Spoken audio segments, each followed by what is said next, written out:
Hey, Scholar, whose book are you reading now? I'm enjoying a great reading by Stephanie Solomon. Her conversational writing style, disciple-centric themes, and liberal approach to topics is such a blessing to me. She's so on point. Wow, she sounds like someone I want to hear, and her book's like something I need to share with my book club. You know, her books are accessible through all electronic mediums and at the brick-and-mortar booksellers, and you can hear her on her weekly blog talk radio show. I take it she's on Twitter and other social networks? Yes, and she's funny, too. Sounds like the author and her books have great personality. I'll be getting my copies today.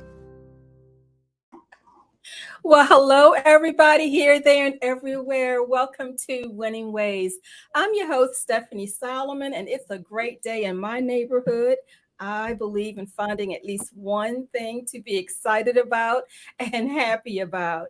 And I choose to be happy today, and I hope you are too. I see people are jumping in, jumping on, looking around to see if they want to stay on or not. But hey, hit that click rather, that like button. Hit subscribe if you're over on the YouTube side, okay? You know that I'm trying to build my YouTube community. Well, everybody, I am so excited. I'm always excited, right? I'm excited about today's episode. I love it when I have a real face on the screen with me. And my guest tonight is maybe she's new to some of you, but if you've been with me for a while, you may remember her from back in 2019. I believe it was 2019. It was on the audio platform only. And she was on, and it was just a wonderful, wonderful time. I enjoyed her energy just audibly, and today I get to see her face as well. But before we move into the conversation, because that's exactly what it is, I just need to remind everyone, when you're coming on, to please be so kind to hit like. I need you to also comment so we can have some engagement going on. All right. And you heard the commercial earlier about the books. Just want to get all this stuff out of the way. So if you want to purchase books, you can just log on to www.stephanieersolomon.com. You can purchase your books there, as well as get your life coaching services. Okay. I just want to jump right into this because not only was the conversation with my guest memorable, it was impactful, it was relevant, it was relatable. We realized we had a lot in common, and we've been following each other on social media ever since, encouraging one another, and it's just been a blessing. So I had to have her on again, and I want to introduce her to you all, everyone. Her name is Malisa Riley. Hi, Malisa. How you doing? Hi, I am well. How are you? Awesome. And there's a time difference, right? You're in California. On the West Coast, yes. And we're over here in the East Coast, just trying to make it happen as well. You know, back in February, Malisa, you posted something on Instagram. Okay. Oh, which one? And you posted that you always wanted to be an author. Now, this is a two-part question. Okay. At what age did you start to work towards your goal of authorship?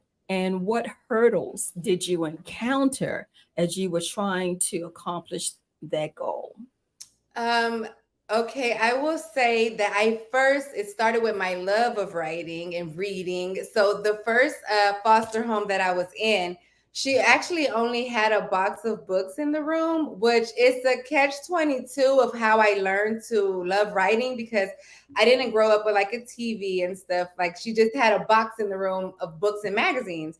So that was my entertainment, which turned out to be exactly what I needed for my life, because it made me love books. I was 5 years old, but I actually started to pursue my dream and to actually realize that I can do it. I want to say I was about 23, and I would tell everybody, I'm going to be an author. I'm going to be an author, without even having anything written down, without even knowing that it's a possibility. I just would put it out there into the universe.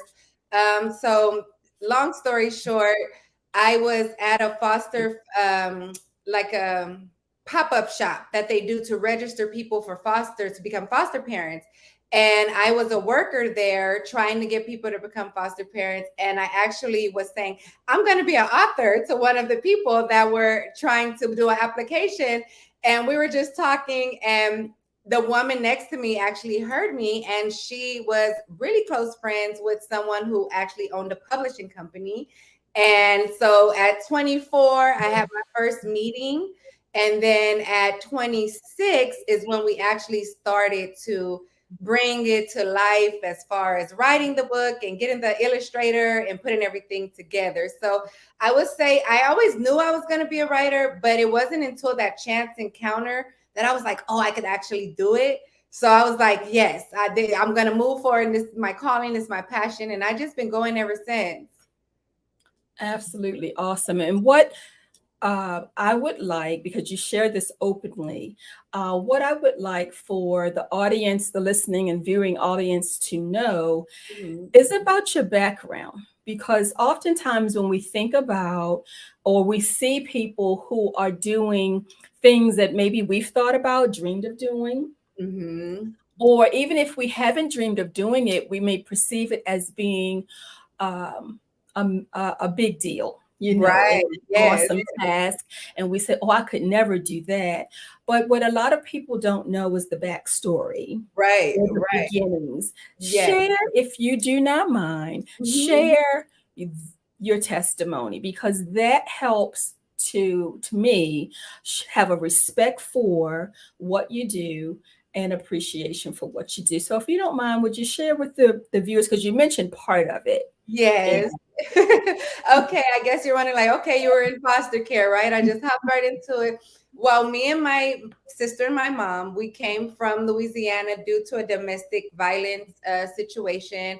My mom actually almost lost her life, really. And my dad's family put us on a Greyhound to come to Los Angeles, because that's where my mom grew up and that's where her family, some of them still live here.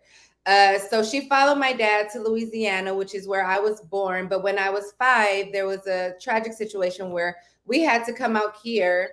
And it's a long story of like homelessness and survival, and being little. And my sister she was like my mom, because my mom was, although she was present in our life, she was of the world and doing things that was of the world that she thought was helping us.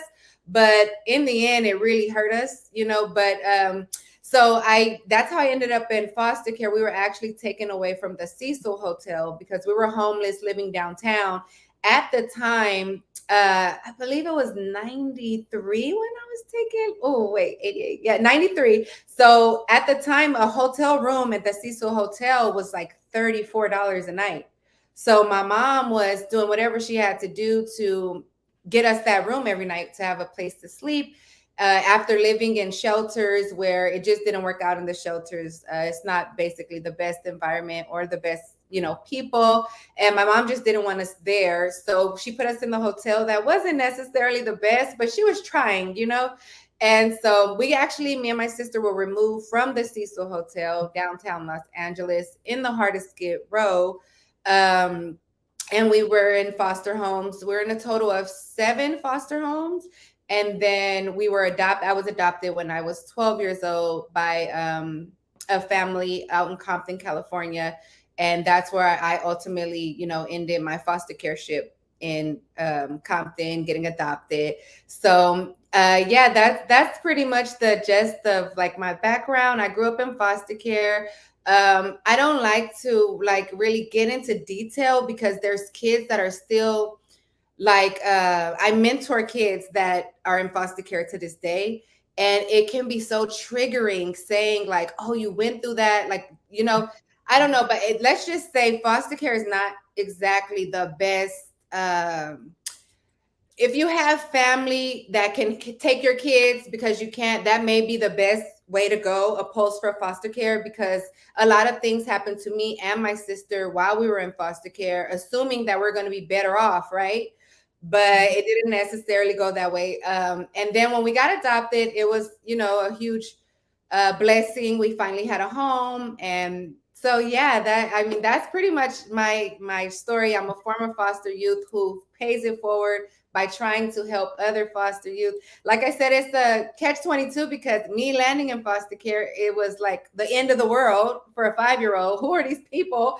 But then it also made me who I am today. So wow, that's awesome. Awesome. I have shared on several episodes as well that I was in foster care for a short stint, but in the system nonetheless, right. with two of my siblings. And it wasn't the best experience, but it was an experience. Yes. Now, having said that, um, uh, our experiences can make us or break us. Yes. Did, did those experiences or any experiences, life experiences, impact or have an impact on your writing?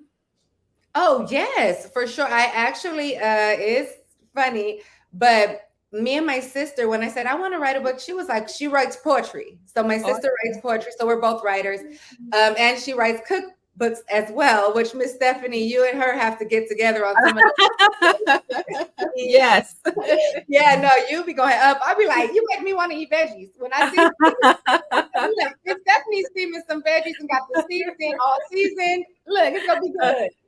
But me and my sister and I actually have a collaborative effort that is coming out that we've been working really hard on. It's called the Storm Without Shelter, and it's basically our story of triumph and trial, and it's everything in between. But the most important thing is, in writing the book, me and my sister was like, our life is crazy, we should write a story, right? So we went and sat down one day and we're like, okay, let's write. So we're open to our laptops. And I say, this is mom's story to tell. Like, she would be able to tell us like what she did and when we got taken away. And she would be able to tell us, what actually happened the night that she, got so hurt.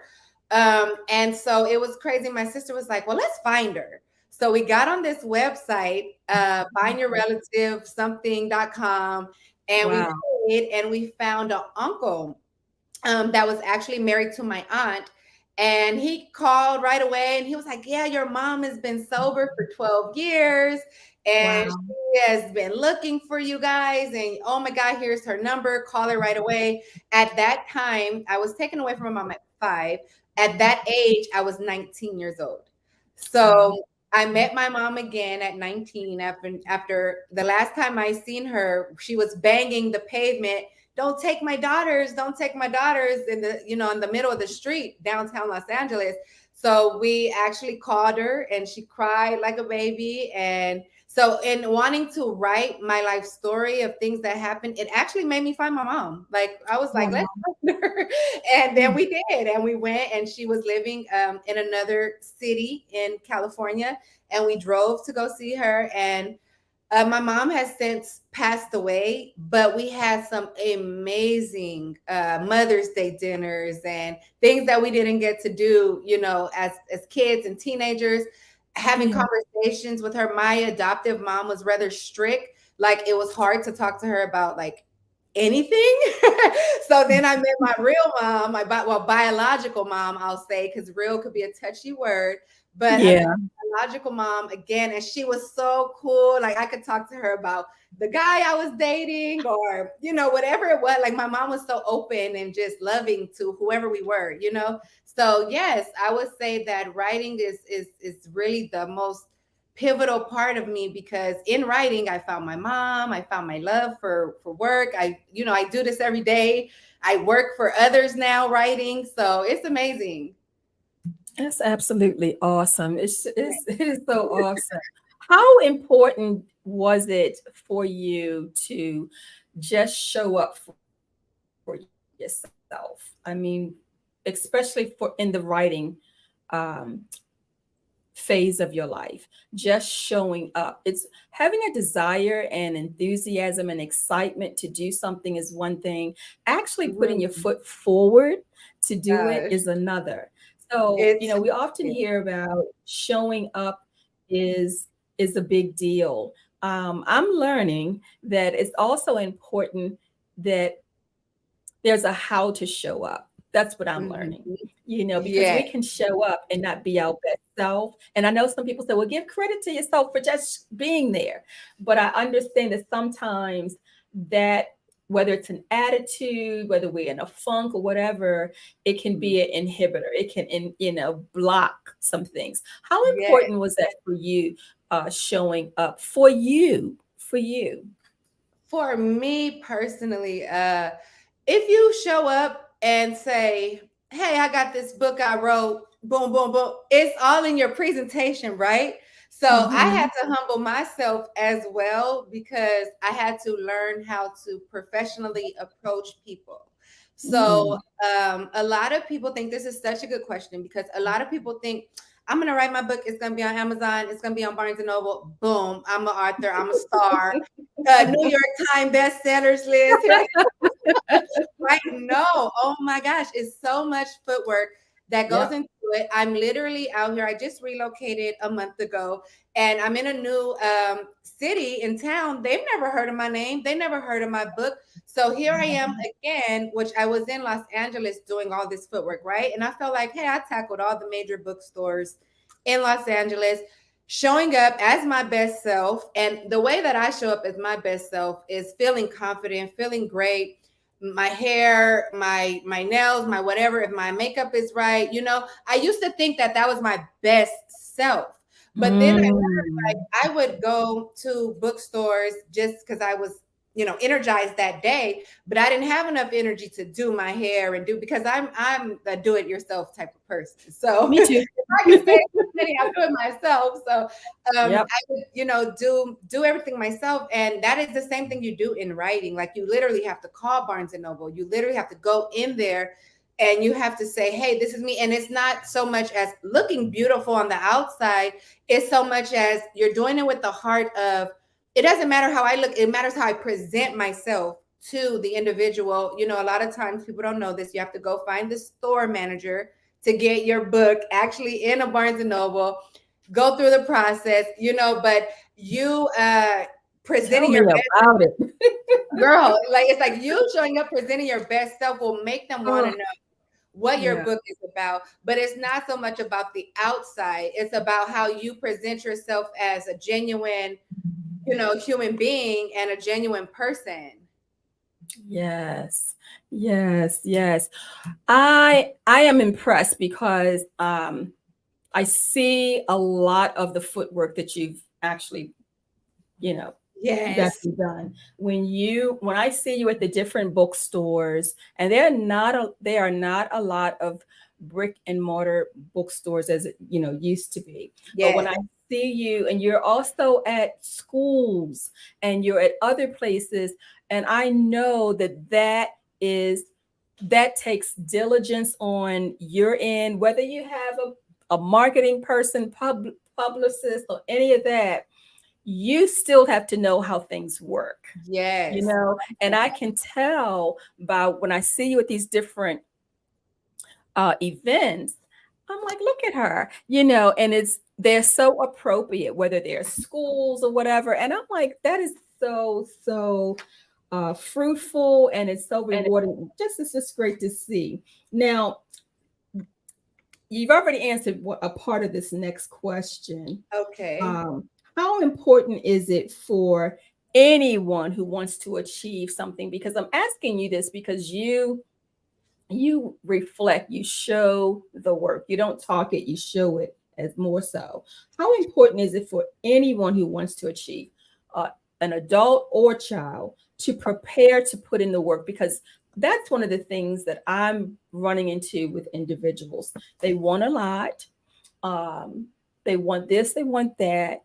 but the work. And as I said, I can see that you're putting in the work. I know what it's like to do the legwork, to go in, like you said, when you said speak to the manager Yes. or wait for the manager. Oh, she's not in today. Right. You have to I'll come be in back. on Wednesday at 2 p.m., And so now you have Yes. to reset your calendar and put in the work, because I personally always wanted to have a face-to-face encounter with these individuals, because it's easy for people to just, you know, put you off, when they Right. don't have the Uh-huh. face. Yes. But it's a lot of work, and especially if you're traveling around your county, your Um, your region, it's yeah. a lot of work. So share with someone out there how important it is to understand that they have to work. Even if Oh, they have someone, even if they hire someone to yeah. do Oh my certain gosh. things, how Yes. important is it that there's still work to be done? And It how depends on you. It all mm, depends on you. It's like you can, as an independent author, even if you have a publisher, they're yeah. not going to so much as put in all they, if you have a publisher and it's a big publisher, they have a lot of people on their roster. They're trying to promote everyone that they can, but they're Yep. going to go with the top sellers, the best, whoever they feel the best. You still have to put in that work yourself. And I Mhm. just really feel like it's up to you to do it. Like for me, I wake up at 5:30 every morning. I have two kids. So that's my quiet time. That's my presence to, pray, meditate, figure out what I'm gonna do today. And I always say, I make today lists. I don't make to-do lists, because to-do Mhm. lists are too intimidating for me. I don't Mhm. want a whole list telling me this is all the things you have to do. No, let's see what I can conquer today. So whether it's just publish 2 pages from someone's book, or edit 2 pages from a book that I'm working on. It doesn't matter if it's just 2 pages. This is my today list. And if I exceed that, that's fine. But it's important to pace yourself, go at your own pace, and ultimately know that the work depends on you. Like going to work for someone else, you're guaranteed your check.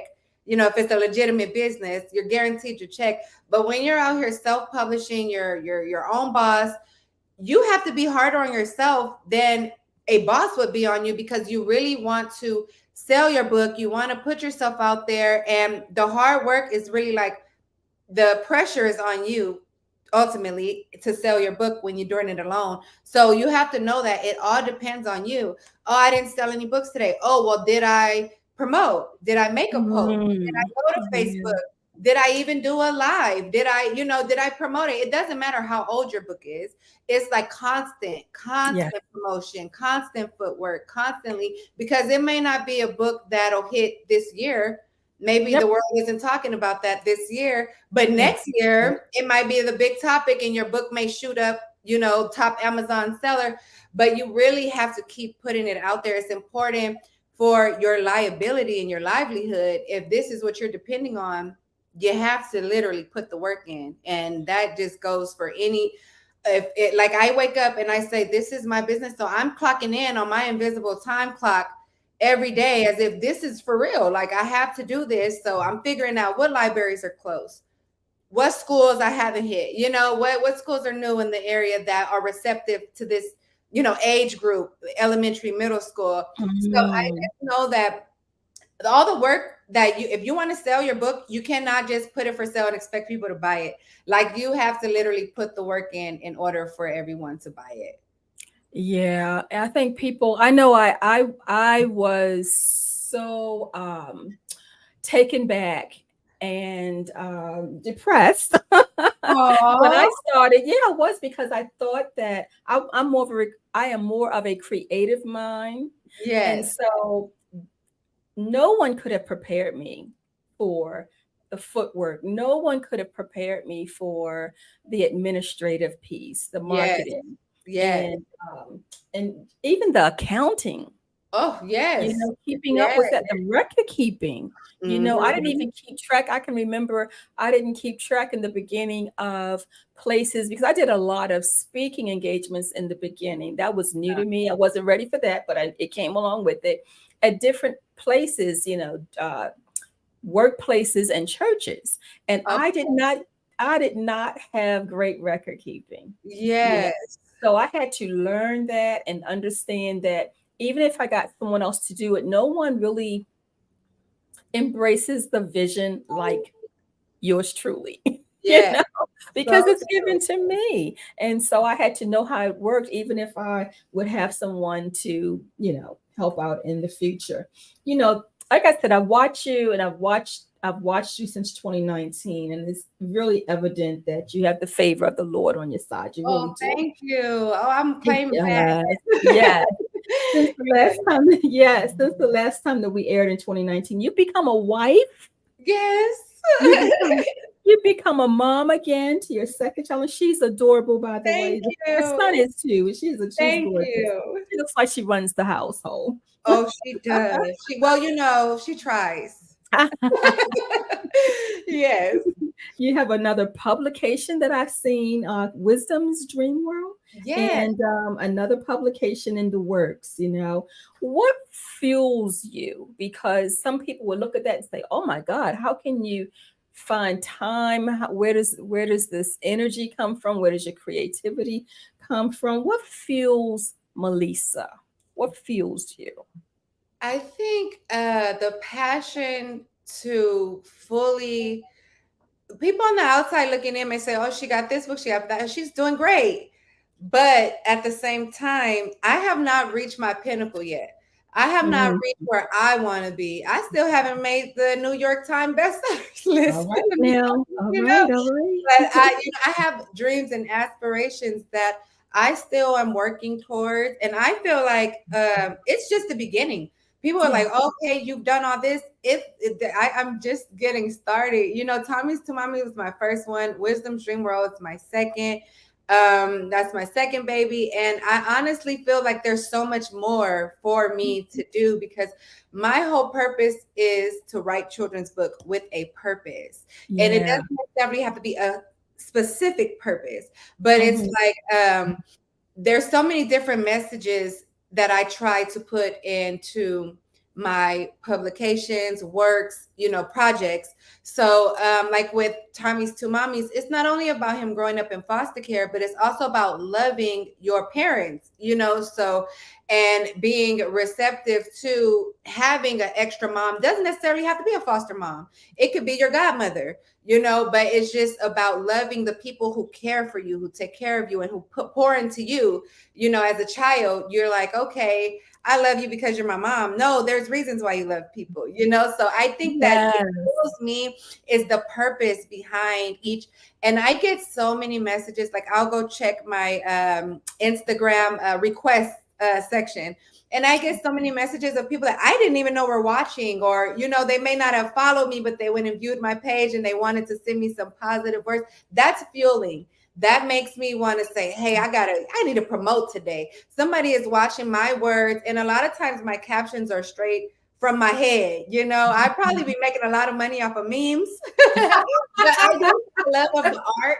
A lot of people do it for the love of the money. I do it for the love of the art, and then the money will follow like it has. Your Yes. passion. If you can do it, my sister, she does, well, she's my god sister. She does people's hair and makeup, and she'll do it for free because she said just that they got married and they couldn't afford it, but just seeing her glow and walk down the aisle. So it's like what fuels me and drives me is the love that I get from people saying, "Yo, that story helped me," or "That made me read it to my foster child, and now we have a better bond." I used to think he couldn't love his biological mom. I was feeling bad because he was missing her so much, or she was missing or axing, but the book helped us to bond at night. So that's what fuels me. And you never get that unless you put your project out. You don't get that type of they can't praise something that you haven't released. So That's the praise and the I don't know if praise is the right word, but the acknowledgement that, like how you say, "I watch you, girl, and I see you," that keeps Mhm. me going because it's people of all races, all ages, Mhm. all sizes. They're just like, "Yo, you're doing great and keep going." So it's like that's what feels Absolutely. me. Yes. Absolutely. And I Yes. just want to interject because I see some people jumping in. I really do. I would appreciate it. We would appreciate it if you would comment, if you would like, share, just to keep the engagements up. I am learning that when people like, share, and comment, it helps with the algorithms. Because, fighting these algorithms on YouTube and social Oh, media is, yes. Oh it my didn't gosh. used to be so complicated, but Yes. now I'm, oh my gosh. And I so can't keep I'm up. learning You're that, better than me. You have a TikTok. oh my gosh. And you know what? That's a whole nother conversation, but it's Right. For a sure. different breed of people. And sometimes it's generational because there Okay. are older people over there, but they have a different type of mindset that I've noticed than a Right. lot of my followers who are on like Facebook. And I'm Hmm. not here to knock Facebook, but it's not my favorite, Right. Oh, mine neither. I It's don't a different, favor yeah, it's Facebook. different type of people I'm learning are on different platforms. Hmm. And Yes. I get more, like for instance, I get a lot of uh DMs of that Okay. are sent, and they're Yes. not, I'm not talking about, where guys, whatever, that happens Oh, too, those but damn it's going down in your those DMs like that. guys, Let me find yeah. out. Yeah. But I have people who are they engage with the post, but sometimes they don't want their comments to be public Right. Oh, and the yes. things that they want to ask me or say. And I Yes. find that most, and when I become engaged with them and I go back and I look at their profiles and they are legitimate, whatever, they're Right. Right. much younger people. It's a whole different generation Uh-huh. who wants to know and not afraid to ask questions. Yes. TikTok is They're like afraid to that be too. embarrassed too, so they want to do it Yeah, privately. I yeah, understand. yeah. Yeah, I It's understand. very it's very different. Now, Yes. Tommy's Two Mommies, I liked that. I had a copy of. I'm going to put that up if I can for the audience. Oh, I got one right here. Awesome. But this is Tommy's Two Mommies, and this is the other one, Wisdom's Dream World. Now, Yes. I'm just curious what your feedback was on Tommy's Two Mommies because, the age that we live in, we're, trying to be politically correct, whatever. Oh, As soon as you see Tommy's Two Mommies, I think people go to LGBT, T and all, plus, I forgot the yeah. other Yes, alphabet, some yes. other letters, but, Whatever you identify as. Yes. exactly. So did you get a lot of that or Yes. pushback? Did you have schools who, 'cause especially in this age where I mean we're being censored like Well, crazy. so much so that I I see you. Likes, comments, yeah, shares. Thank you. you know, Yeah, so as we wind down, what feedback did you get? Did you get any pushback? Did you get any apprehensions just with that title alone? yes, my Instagram page, I still can't log into it. What? Yeah, so many people flag, like when a lot of people flag for negative reasons, Wow. Instagram, they'll either take your page down or they won't allow you access to it. So I created a Tommy's Two Mommies, and that had actually discouraged me from making like a full blown like authorship page, because Wow. I was like, what? Like it says clearly in the bio, but a lot of people actually flagged it or whatever to report it, and it didn't work in my favor as far as the Instagram page. But Wow. a lot of people that get curious more so. And I remember I went to drop a book off to someone and I said, oh, it's called Tommy's Two Mommies, but it's not LGBT, it's about foster care. He was like, oh, thank you. Thank you. He Wow. was like, oh, like, but at the same time, I can understand if you don't want your child to be Yeah. necessarily taught or exposed to things that you're not teaching them, so I can understand. But at the end of the day, I feel like I got a lot of positive. It's way more Mhm. positive because aside from the Instagram page being flagged, it's more positive. I don't have like negative comments on, Amazon or negative reviews where it's like Good. publicly saying, oh, this is not right, but I Mhm. do like that was one of my bigger hurdles because I was really discouraged by that. But No, a lot of the feedback has been very positive, especially when they take the time to ask me about it. And Mhm. especially when they take the time to understand it, because a lot of people didn't grow up in foster care, so they don't fully understand the system and why I even wrote the book.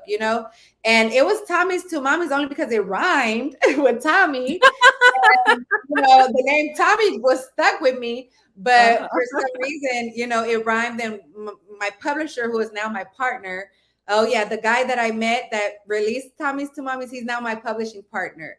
Get So out. Look at yes, that. so we now do everything together and work together. But it's awesome. But no, I did a book read for Tommy's Two Mommies at the one of the YMCA's out here, and I Mhm. gave them the option to pick which book that they wanted me to read. And they picked Tommy's Two Mommies. And I was super excited about that because I'm like, that was my first baby. And I'm glad that it's not getting overlooked. So Yes. yeah. And then when I read it twice to the crowd of majority adults. And when I tell you, I read this book and it was like therapy for all the Mhm. adults in the room that were former foster youth. It was Yeah. like so therapeutic.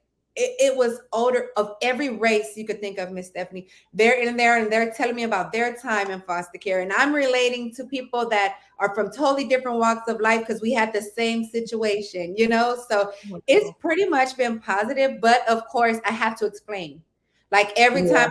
say, oh, it's Tommy's to mommy, it has to come with an explanation because people Yeah. I, automatically. I wondered, yeah, I wondered about that, and I was that your book was therapeutic to me, and it's a children's Thank book, you. a Thank you. children's book, Yeah. Yes. because I think I'm trying to think. I'm not sure. I think I've received your book before our conversation, I but think so. nonetheless, hit that like button, share, comment. I see you guys jumping on. It's okay to say hey. Just say Yes. hello at least to Melissa. Say hello at me. Yes. Ask me a question. Okay. They're jumping on and staying on. Okay. But anyway, I was really impressed by it and encouraged, and it was therapeutic for me as well. Thank you for the like. Thank you. Love you.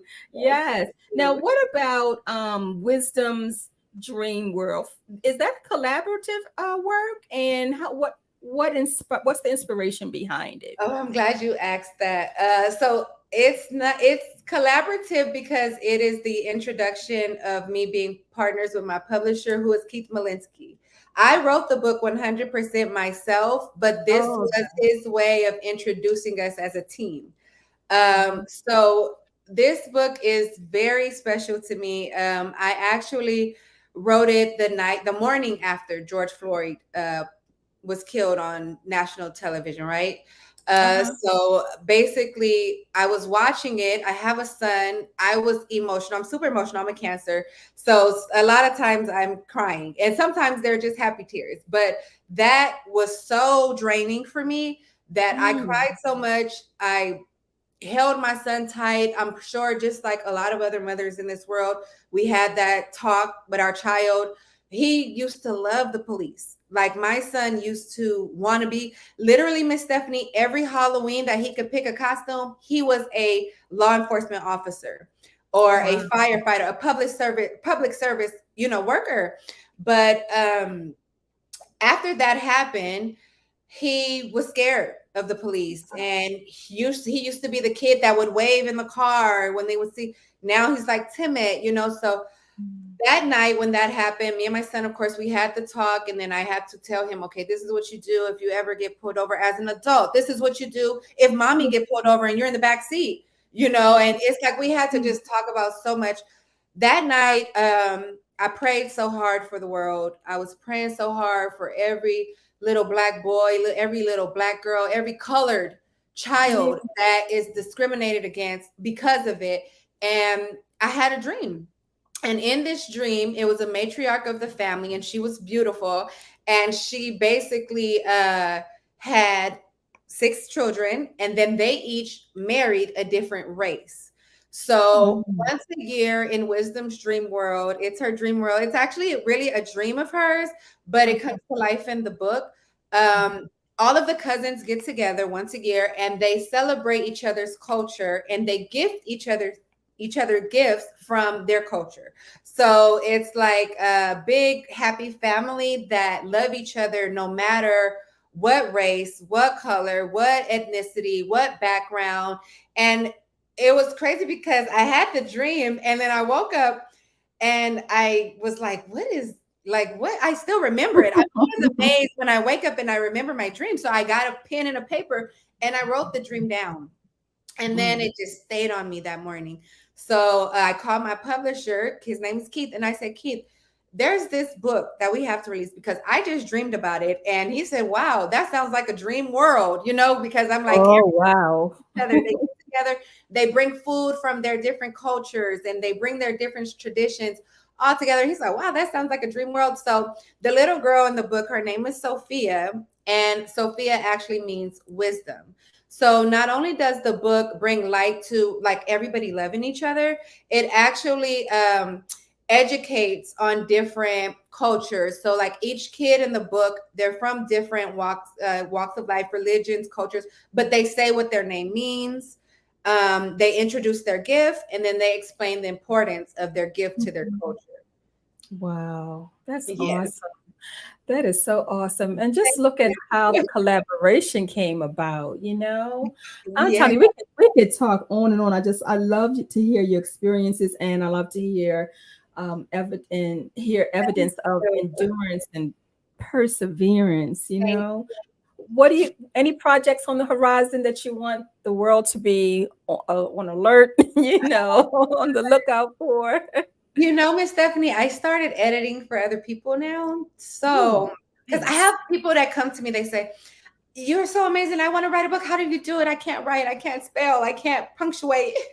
And I say, Mhm. you know, I go to the old school web. I don't know if you remember the web we used to make in school where the main topic was in the middle and then you draw a line for each other following topic. Yeah. That is one thing that I tell people to do. But the other projects that I do have, some of them are for other people. I have one about a little boy. He's autistic, and he twirls his pencil in the class. And this Mhm. book basically is explaining the different exercises that autistic kids use that they often get shunned for, but it's actually what makes them like okay to get through the day. So Yeah. that book is for a little boy named RJ, which the illustrator is actually drawing right now. Ooh. So that one should be done, I want to say the beginning of the year. Mhm. And that's an awesome one. And then me and my sister have the collaborative effort of not Wisdom Dreamer, I'm sorry. Um, a Storm Without Shelter, and that will be coming out towards the end of the year. It's been taking a little longer because we're doing a movie with it as well. Uh-huh. Oh, We're trying to get nice. it, yeah. So they actually recently opened up the Cecil Hotel back. It was closed off completely from being like haunted, quote unquote, but Mhm. inhumane actually. But they just recently opened it, so we're aiming to shoot in the actual Cecil. So that is what I've been doing the footwork on. Every time I'm downtown, if you see me on Instagram and I'm downtown, I'm doing the footwork to, where we're going to be filming and stuff. But that is one I'm really excited about. That's actually me and my sister's story of, what happened to my mom that night, our experience living downtown Skid Row, and then it hopped to when we met our mom again and our life experiences with her. So that's a good one that I'm excited about. And then my sister, who also we published together. So I have two publishing companies. One is for children's books and one is for adult books. And my sister is the partner for the adult books. So Wow. she has a cookbook coming out and it's called The Spanish Creole because Mhm. we're both Spanish and Creole. Mhm. And it mixes Spanish with Creole food, which is just a book of like bomb recipes, like literally. Deliciousness. Like it's fire hot, okay? Like like bomb, like whoo, yeah. So those two are actually gonna be out for the upper year 2024. Okay, okay. Yeah, it's exciting. Wow, I'm just loving it. I'm just loving it from Tommy's to Mommy's Thank you. to all of this and more. I'm excited. I'm excited. And as we end on this note, Malisa, how important is it to you to not just have a voice, but to publish your voice? Because once the book is published, what a lot of people don't understand, even though like you and I both, we want to see our name in lights, we want that That tangible billboard. award, that trophy, that certificate. We want something like that. But the truth of the matter is, if we never get that, what we've gotten is a publication, Right. which creates a legacy, which Right. creates something that it is just ongoing. You can burn a book all you want, but there are Right. copyrights, it can be Yes. researched. And in the time that we live in with the internet and everything, the voice is published. How important is that to you? Because I'm hearing it in the sharing of the story of your mother. You talk about it, but now you're putting it in print. Yes. You talk Yes. about the life of foster care. It's impacted you so that you could write Tommy's Two Mommies and other books and what have you. So how important is that? Someone needs to hear that. That we constantly hear about having your voice, blah blah. My truth, my Yes. story, my narrative, whatever. But how important is it in the publishing sense? For me personally, it's super important because I always think about that. They don't necessarily have to be a foster child, but I think about that child that reads my books that say, "Hey, I could write," or Yeah. I like, I want to be a writer now. I read this book, and this person is an author, so I want to be a writer now. And I skipped over one very important edition of what's coming out, and that's actually the Mommy Grind career book series. So this question kind of ties into that one because you are actually featured as the author in the Mommy Grind career book series, which thank you so much for doing that. I really appreciate that. Oh my God, I'm it's gonna be so excited. that one is coming out sooner than the other one. So I don't even know how I I don't even know how I flipped over that one. But that book actually, so it's a career book series, right? So you put your story in there and it was for a reason. So I have different series and different real life women that each illustration is dedicated to, like literally custom made to the woman and her lifestyle. And basically it's an example for children, kids, girls, even some adults, that Yeah. if you wanted to say be a nurse, like I have a nurse, she's amazing too. I have a radiologist in there, but basically it shows you, the book tells you like what a radiologist does, right? But at the end of the book, there's a whole glossary of women that really did this. So I have a real Wow. radiologist Okay. that says, this is the steps that I took. And then I have Mhm. you as the author that through your biography, a child can read this and say, oh, this is the steps that she took. So I can do this, or I can figure out the steps. I have someone who is a publicist, but in the entertainment issue, it's a lot of careers that kids don't grow up wanting to be, right? But then they Yeah. figure out their love for it later on in life. So what I'm trying to do is have the young kids who read it kind of learn a little bit earlier so that they can start working towards it earlier, because I got help later, a little later on in life, and found my passion early but didn't work towards it right away because I was scared of, what do I do, like, how do I start. My publicist was a godsend. He taught me everything he knew, which shout out to him. Because some people don't teach you nothing, they just like, I'm gonna put your book out Yeah. there and see if it makes me some money. But Yeah. you definitely want to surround yourself with people that are teachers, that are willing to teach you. Yeah. And because it's money to be made for everyone. So if your Mhm. mentor or the person you're looking up to is selfish and they're not giving you the full game, you got to find a new one, because you got to get the full game so that you could take your life, and grab it by the horns and really control what you have going on with help, because everything requires help. But yeah, I think that I want to encourage young girls, if it's not a writer, if it's not an author, whatever it is, that not even just young girls, young men as well, whatever it is that you see yourself doing, here's a path to try and get there. Awesome. Absolutely awesome. We could talk all day. I You are know. a wealth. You're a wealth of information. You really are. And I like how it's Thank just, you. I just see you going from levels to levels. You're just Thank increasing you. in wisdom and knowledge. And I just like Okay. how you're just making it happen and helping others along the way. And very creative. You're very creative. Malisa, how can people get in touch with you? And where Uh-huh. on social media, email, website? How can Okay. people reach you? I'm a little bad with Hold on one second. And I hold on one second. Hold on one okay. second. I see people are jumping in and we're near the end. We were supposed to be near the end 20 minutes ago, but as you can see, we chattered. We chat. Right, right. So I need you to like, subscribe, and share. Okay. All right. Melissa, where can folk reach you? So on Instagram, my @ is written by Malisa. On LinkedIn, it's Malisa Riley. Uh, so I do have a Facebook, but I'm not very active, but it's the same, Malisa Riley. Yeah.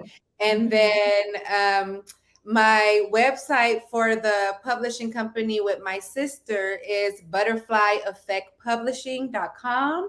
And there is different tabs on there, like all throughout the website, where you can like submit, like say you have a rough draft or you're interested in like releasing a book, you can actually submit your work, or you can actually fill out a form for us to actually contact you if you're interested in being a publisher or Mhm. author or writer.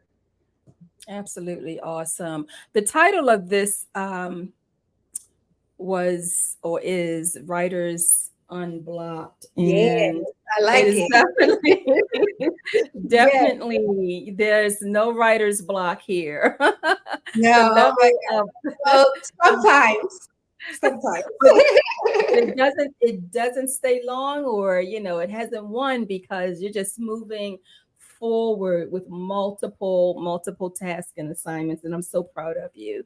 All Thank you praise for to taking. God, Miss Stephanie. All praise Yes, to Him. He gives me the energy and the fuel. awesome, awesome. I'm Yes. so glad that you took time out of your busy schedule, Melissa, Thank to you. share again, and hopefully you'll come back again. Can't get enough of talking to you. Oh my gosh. No, we're gonna come back for the Mommy Grind Career book because you're Love gonna it. love it. Yeah.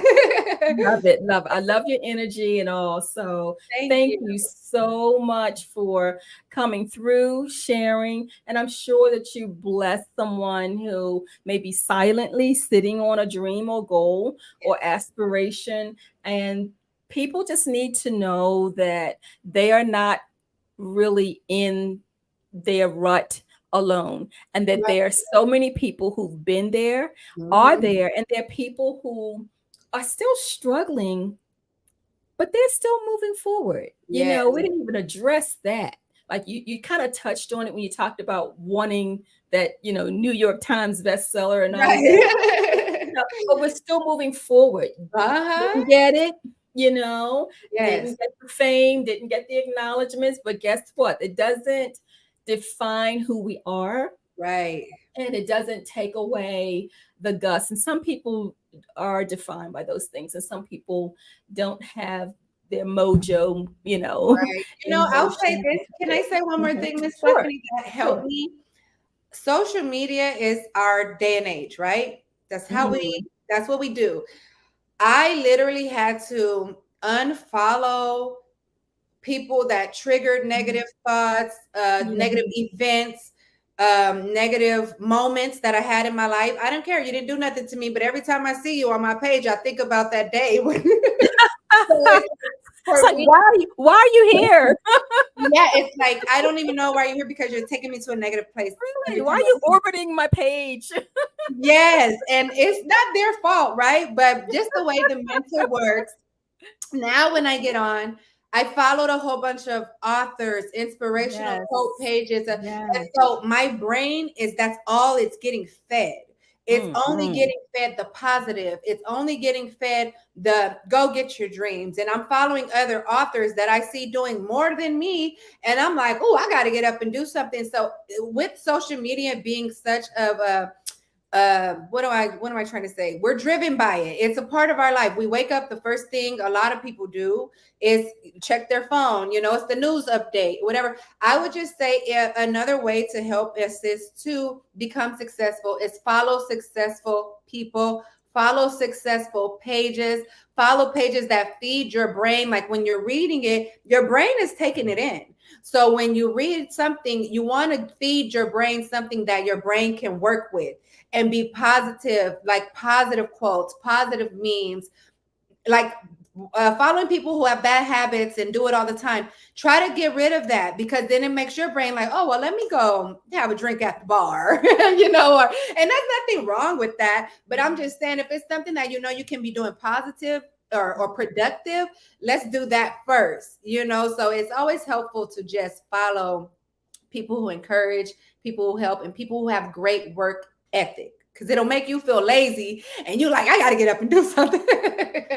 So yes. Yeah, I think too, and just putting yourself in spaces and rooms. Sometimes we have to insert ourselves. I just did a podcast on how we insert ourselves in wrong spaces. So somebody's going to say, well, did you just say the opposite? Well, we have to have balance. But there are times, and I tell this to some of my clients that I coach as well, sometimes you have to not be afraid to do some things alone and go places alone.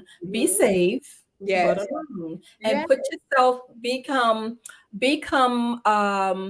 aware and familiar with what has been unfamiliar and uncomfortable. But yet there's spaces where there's so much good energy. Yes, and do your own research too. Don't let nobody, because do you know that I just now found out why we can't wear white after Labor Day? Go ahead. Oh my gosh. Look, we're gonna have to schedule again, right? Okay, so look, I took a picture of some white pants, and then it was like before Labor Day, but I posted it after Labor Day. And somebody hit me in the request, like, you're not supposed to wear white after Labor Day. So I was like, what? Okay.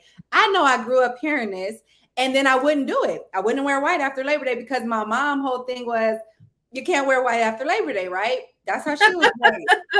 So I decided, let me do my research on this. Why can't we wear white? Turns out that back in the day, the only people who wore white after Labor Day were the rich people, the wealthy people, the housewives. So that's how they distinguished the rich from the poor. So after Labor Day, the people who did not do hard labor, that's all they wore was white. But if you were one of the people who did hard labor, could not, quote unquote, wear white. So I'm thinking in my head, so we've been conditioned to walk around like we poor? Like, no. Wow. I'm gonna wear white. But it was basically made up like by the wealthier women of that time. And so I'm thinking in my head, like, no, we're queen energy. We wear white whenever, right? Absolutely. Whatever. But I just now figured it out. So that's what I'm saying. Just do research for yourself. Don't just listen to nobody and be like, okay, even right now, what I'm telling you, like go research it still. But yes, the research is a big part of anything that you do. Yes, we have a viewer, Tracy, said this was confirmation for her, and what you just shared about she has a wow for what you shared about the white. And see, this is what happens when we put ourselves in spaces, and whether it's physical or virtual, we put ourselves in spaces where we're being educated and informed in an uplifting, empowering way. During the pandemic, I'm just a lover of learning, and during the pandemic, I have a friend very like-minded, and she would say, Steph, there's something on CCBC, that's the community college here in Baltimore. Okay. They're sponsoring how to do this and that virtually and how to do this. I learned so much for free. Wow. And now you're using it, right? Yes, for free. And I mean, as far as technology goes, my friends who are in my age group, they swear I'm this techie person. I'm like, you have no clue. This is not considered high tech, Oh to my actually God. show what I'm doing to a millennial and a Gen Z. And they're like, what? Right. Oh my But gosh. to my age group, it's like, oh wow, Steph's really there. It's Yeah, cracking me up yeah. sometimes. But But I have a TikTok, but I've yet to post yet because my son has to train me on. He got to yeah. show me. But it's just, but I'm not. I did that when I taught. I'm retired now, but I did that when I taught. I got permission from the administration, permission from parents, to do. We were on Twitter as a class, and we were on Facebook, and then I moved from Okay. Facebook. Then we had this one. It's an educational social website. It was social media site. It was called Edmudo. So Okay. it so for the parents who didn't want their children on the Twitter, Instagram thing. Right, right, right. This was educational, and I invited the parents. So of course, some kids they were like, "Why did you have to invite our parents?" I said, Yeah. "Because first of all, this is wholesome. We're going to be talking about homework, cracking math jokes. Yes. It's all Yeah. good, no negativity. So it worked out really well. So I've always been engaging like that. And in my classroom before we had social media, I had a television. So I always was using something. So What grade did you it's teach? funny how this came about. Huh? What grade were you teaching? I taught elementary for 7 years. And then Okay. I taught middle school for the remaining 20s plus, 25 plus. Okay. So Okay. it that is math and language arts. So I've grown with this and I'm still growing and I'm learning. I will insert if I see a free and I've signed up for so many free web classes that I get invited to things, and Yes. it's free. And Yeah. then when there are a physical event and I go, I finally meet these individuals. And I Yes. just like meeting, new people as well, and positive things that are going on. So I think a lot of people have to get out of the same old, the Mhm. doldrums and doing the same thing. And a Serious. lot of people are afraid to move out and beyond. Uh-huh. I remember I dated a guy and his father. I'm from Baltimore, the guy I dated was from Jersey, and went Okay. up weekend and meet his family. And I'll never forget his father.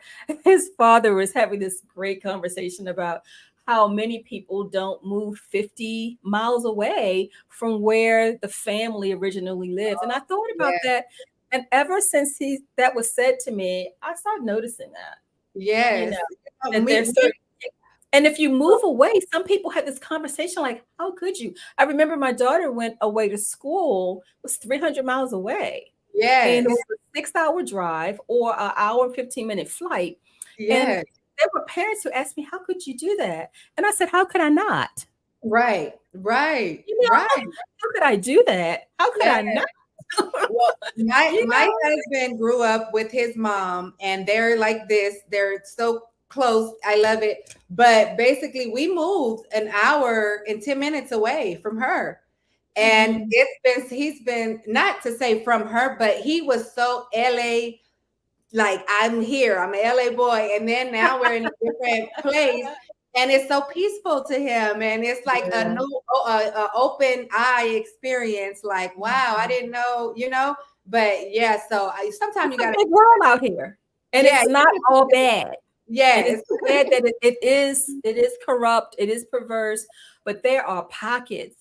And I've learned like when you live a favorite life, the Lord, since like you and I, we have yet to meet physically. yes, But there's yes, a way God fits it where we can connect with people yeah, and they're kindred spirits. And I just think we mhm, ought not be afraid to venture out. I believe I can remember going to conferences by myself. uh-huh, I didn't have to do everything with a pack. I just yes, went and had the time of my life and yes, traveled around. And I think that, but we have to grow to that too, because, uh-huh, for we sure, some people bring a lot of trauma and things like that with them. And so they yeah, can't do it. But yeah, I have to say, we will be talking again when the other publication comes out. I'm excited to be a part of it. Oh, yes, I yes. am. I'm Look, if someone excited wants to about it. know what it takes to be an author, Miss Stephanie is right here telling you what to do. And her story is so inspirational as well. That's why I love that you take the time to shed light on other people, because you have such an amazing story as well. And you can really tell your story over and over again. and Oh, still, be an inspiration. But the fact that you give light to everyone else that inspire you, like the fact that I inspire you, and I genuinely feel like I can call you Miss Stephanie at 3 in the morning if I'm not realizing, and you're gonna be like, wait, hold on, what? Have not met, but I know, like you said, the kindred spirit and the yeah. aura, and I really appreciate you for real. And I appreciate you. I haven't done an hour show, Melissa, Oh, in because I've been on YouTube for a year and maybe a few months. I have not, because it was said to me from a marketing person who's uh-huh. been working with me. She said, condense repurpose a lot of things that you did and condense. And Yes. so I'm thinking, okay, we live in an age where people's attention span, because we see that Uh-huh. as people Yes. jumping on, jumping off, Uh, and the attention span. So I had put it down to no more than 30 minutes if I could.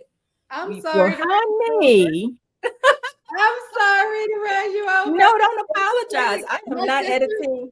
I am my not sister is. editing any I'm of sorry. this. My sister is watching my kids, and she asked, "How long you need?" I said about 30, 40 minutes. You She's all good. lied to me. Look, she's all good though. She lives 6 minutes away, so Awesome. Awesome. Well, yeah. I thank you. I thank you so much. And until the next time we meet, I mean, I'm just grateful. I'm just grateful for the connect. I really Thank you am. for having Keep me so doing, much. keep doing what you're doing. And I hope Me that too. Instagram unlocks your account real Oh soon. my gosh. My My personal page That's is okay, crazy. but That's yeah. crazy. That is so crazy. For those of you who are still on, thank you for being a part of the listening and viewing audience. Jump on and her website, Melissa's website, and all of the information she gave you. Thank you. Thank you for the likes, the hearts. Um, hey, thank you so much. It's been Yes. a great day, everybody. God bless everybody. Remember to rejoice. Have a great week. All right. Keep your head up, everybody. Love you all. Take Love you care. all. God Bye bless. bye.